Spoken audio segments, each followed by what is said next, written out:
Is Israel committing genocide on the Palestinians? Are you serious by asking this question? Are you serious? Do you consider yourself a serious journalist by asking such a question? According to Amnesty, who published a 296-page report published in December 2024, backed by forensic evidence, they say Israel is committing a genocide. Your response to that? It's a bunch of liars and lies. So you don't believe Amnesty, you don't believe Human Rights Watch, UN experts are discredited. Now some of Israel's most respected Holocaust scholars accuse your government of genocide, Jewish scholars. Professor Amos Goldberg, you know him well, I presume, a leading Israeli Holocaust historian, wrote, "Yes, it is genocide. It is difficult and painful to admit, but after 6 months of brutal war, we can no longer avoid this conclusion." This is one of the most respected Jewish scholars saying that your government is committing genocide. Why is Israel starving the people of Gaza? But again, as you said before, genocide, starving, ethnical cleansing, my God, everything is here. I say again, nonsense, lies. And honestly, sir, I accuse you of being an anti-Semite, anti-Israeli journalist, and this is what you are. Please continue. This is what you are.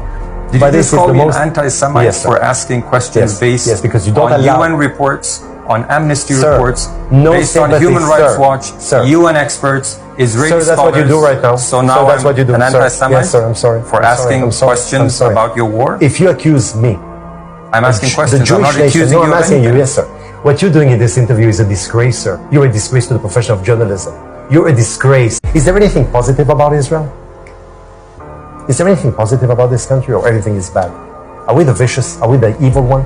I'm asking you a question. You are a journalist covering between Israel and Gaza. Right now, your prime minister has an arrest warrant against him. By the way, for war crimes, imagine for starving a population. Your heritage minister, Amichai Eliyahu, said nuking Gaza was an option and called for methods more painful than death for Palestinians.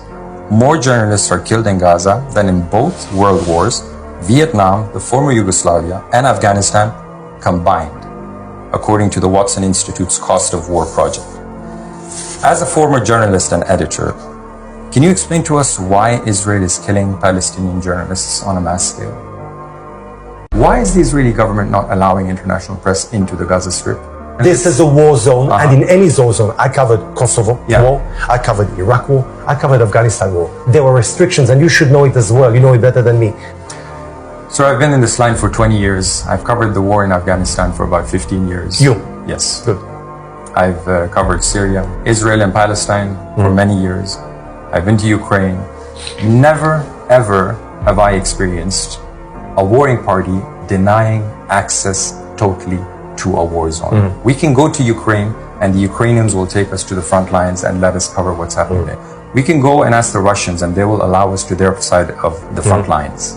Why is the Israeli government not allowing international press into the Gaza Strip? Israel does not intentionally harm civilians. Mrs. Haskell, your forces have shot civilians with white flags. Your forces have shot children. Your forces even shot your own hostages that managed to escape, waving white flags, speaking Hebrew. They were shot. 1,400 health workers in Gaza have been killed by your forces in the past 18 months. 1,400. That's not single incidents, that's a lot of incidents. Last month, IDF soldiers opened fire and killed 14 health and rescue workers, spraying them with bullets, then burying them with their cars in a mass grave along the road.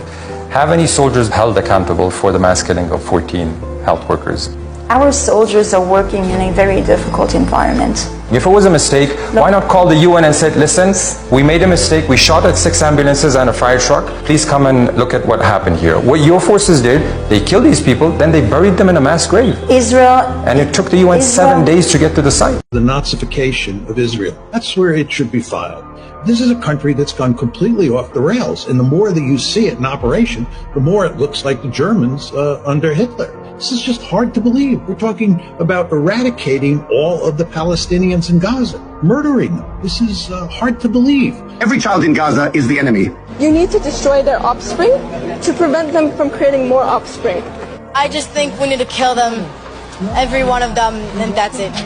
This is the sort of things that the Germans did. It's supposed to be never again.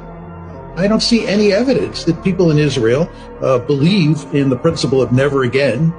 certainly when it applies to the Palestinians. It's sickening. I don't know what else to say. I didn't think anything like this would ever happen, but it is happening. When there is a war, it doesn't matter who your enemy is, you need to destroy their offspring to prevent them from creating more offspring.